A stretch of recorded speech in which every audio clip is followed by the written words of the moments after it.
the most thorough and well-developed submission to members of the Swedish Parliament. On legal certainty, the best interests of the child, and the misapplication of the LVU in practice.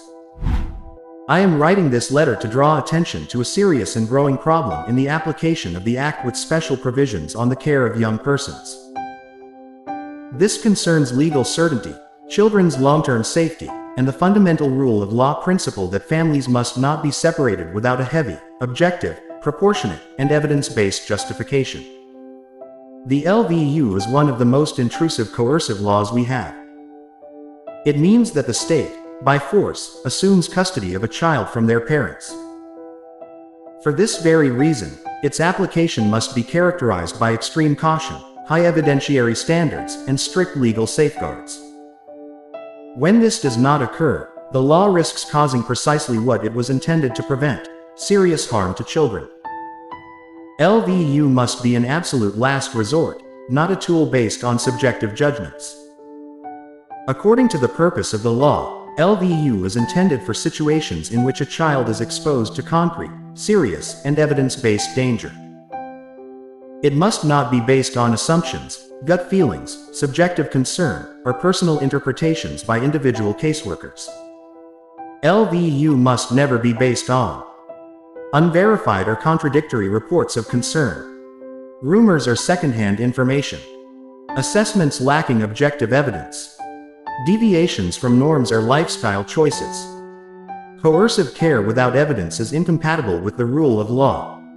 The rule of law must apply, even when decisions involve children. It is neither reasonable, legally sound, nor acceptable for parents to risk losing their children when they have not been reported to the police, have not been convicted, have no evidence against them, pose no documented danger. In every other part of the legal system, it is self-evident that anyone accused of serious wrongdoing has the right to evidence, transparency, proportionality, and independent review. This must also, and especially, apply in cases where the state intervenes in family life. The Convention on the Rights of the Child is clear, yet not applied in practice. Article 9: the right not to be separated from one's parents. Children may be separated from their parents only when it is absolutely necessary for the child's safety. This requires strong, objective, and documented reasons. A child's right to their family is a fundamental human right. Article 3: the best interests of the child. The best interests of the child must never be reduced to an emotional assessment. They require facts, evidence, proportionality, and a comprehensive evaluation of long-term consequences, not short-term solutions. Article 12: the child's right to be heard. The child's voice must be heard, not filtered, reinterpreted, or dismissed when it does not align with a predetermined conclusion. Swedish legislation supports the same principles. The Social Services Act. The mission of social services is to provide support and assistance, not to intervene through coercion unless it is absolutely necessary. LVU Sections 1 to 2. LVU is intended for situations involving a manifest risk of serious harm, not general concern or ordinary difficulties. The principle of proportionality. In all coercive interventions, the least intrusive alternative must always be chosen. If support is sufficient, support must be provided.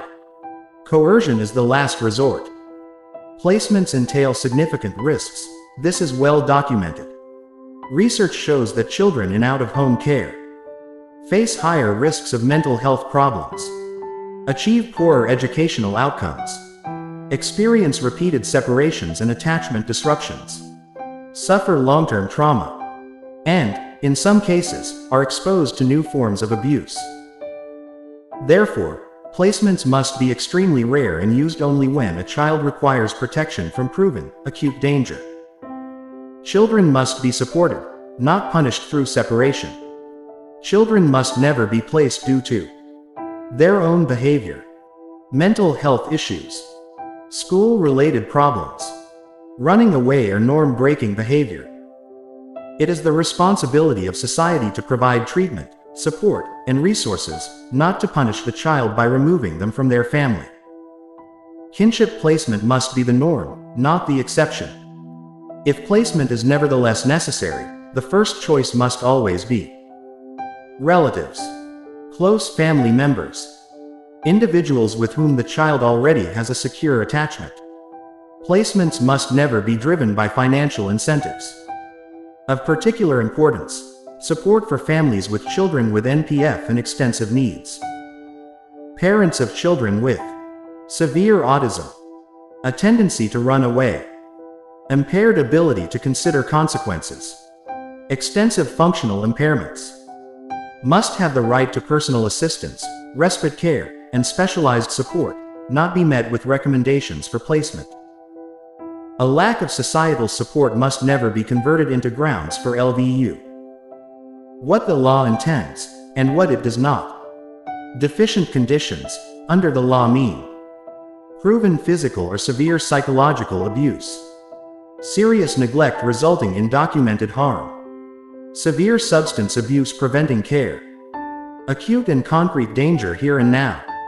What does not constitute grounds for LVU?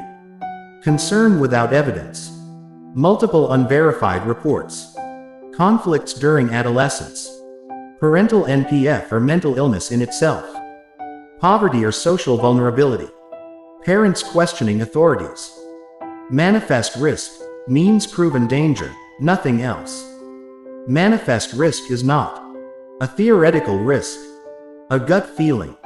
It could go wrong. It is documented danger, concrete and serious, so acute that the child cannot wait for support.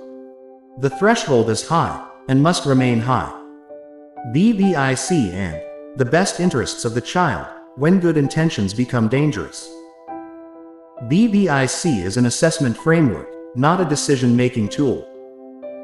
When it is used to legitimize coercion without evidence, it loses its purpose and harms children.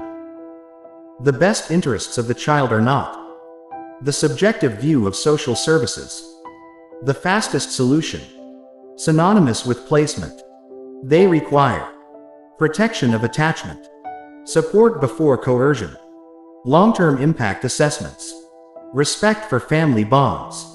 My clear demands to you as legislators. I demand that you ensure 1. Significantly higher evidentiary standards in LVU cases.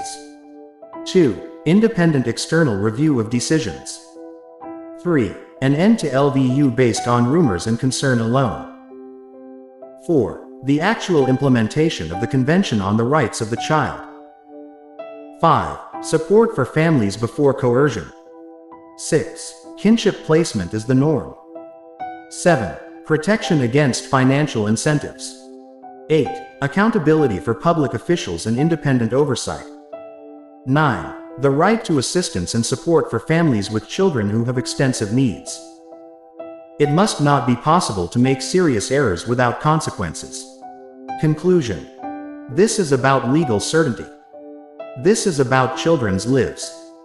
This is about ensuring that coercive care is never normalized. The misapplication of LVU damages attachment, fractures families, and leaves lifelong scars. It must never occur over minor issues. Never. I urge you to take responsibility for a system that currently fails and to ensure that LVU is applied exactly as the law intends, no more, no less. Children must be protected from real danger. They must not be protected from their parents.